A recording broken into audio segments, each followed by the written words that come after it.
There was once a plane that could outrun the sun. A plane so fast, it could take off from London at dusk and land in New York while the same sun was still rising behind it. That plane was the Concorde, humanity's first and last supersonic passenger jet.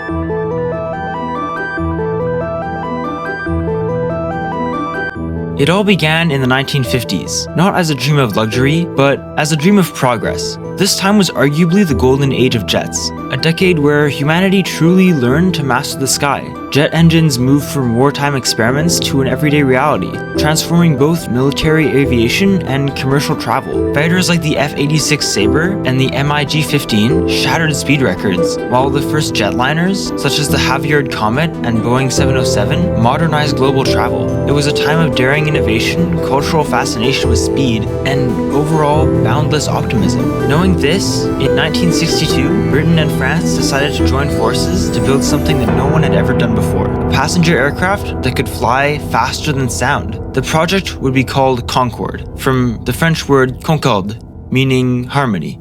The first prototype took shape in Toulouse, France. After years of testing, the Concorde made its maiden flight in 1969. If this seems familiar to you, it's because this was the same year humans walked on the moon. And though it would take another 7 years to enter service, every flight engineer knew this was a glimpse of the future. But then, how did it work? How could a plane the size of a small airliner cruise at twice the speed of sound, yet stay perfectly stable, soaring at 60,000 feet? Well, the secret lay in its design. Concorde's wings were shaped like a slender triangle, or a delta wing. This was perfect for slicing through air at supersonic speed. It was powered by full Rolls-Royce Olympus engines, originally built for military bombers, but this time modified to run quieter and more efficiently. When the afterburners ignited, you could see a trail of blue fire roaring from its engines, pushing the aircraft past Mach 2. At those speeds, the air friction was so intense that the aircraft's skin would heat to nearly 130 degrees Celsius. The nose cone alone could stretch several inches in flight due to the heat expansion. Fuel also wasn't just for propulsion, it was pumped between tanks mid-flight to balance the aircraft's weight and center of gravity. But this isn't considered what really set the Concorde apart. If you've heard of this plane before, you'd probably know that the most distinguishing feature was arguably the really droopy nose. It lowered during takeoff and landing so pilots could see the runway clearly, then tilted back up for cruise to keep the shape aerodynamic. When Concorde finally entered service in 1976, it changed aviation forever, but not in the way you'd expect. British Airways and Air France offered routes between London, Paris, and New York, and the upper class flocked to it. Concorde's cabin was small compared to regular airliners, just about 100 seats in a 2x2 layout. The aisle was really small, roughly 38 centimeters or 15 inches, so it wasn't spacious like a 747. However, despite its small size, passengers were served fine meals, wine, and champagne, often on real china with silverware. British Airways and Air France marketed the experience as elite. Think business executives, celebrities, and even royals. The flight attendants even poured Dom Pérignon at Mach 2. But on top of all this luxury, the trip that once took 7 hours was now just 3.5. Flying Concorde wasn't just about travel, it was also a statement to fly faster than sound,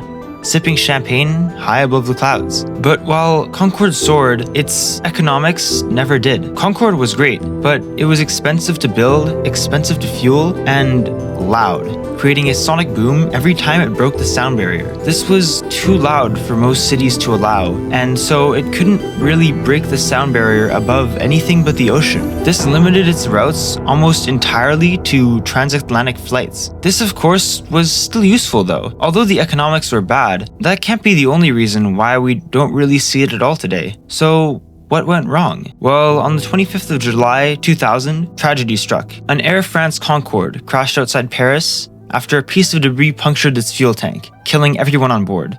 There was a total of 113 deaths, 109 in the plane and 4 on the ground. This was the only fatal accident in Concorde's 27-year service. Yet, combined with the poor economics, it marked the beginning of the end. By 2003, with rising costs and shrinking passenger numbers, both airlines retired their fleets. And just like that, humanity's brief interaction with commercial supersonic flight was over.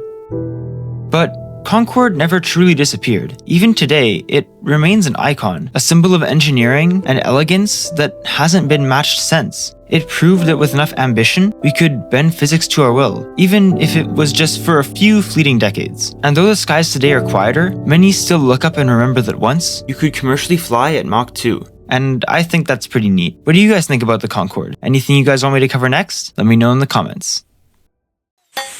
Hey guys, Tech Diverr here, and thank you so much for watching this video. If you haven't seen the channel before, I upload every Thursday. And as always, let me know if there's any other videos you guys want me to make. That being said, I'll see you guys in the next one. Peace.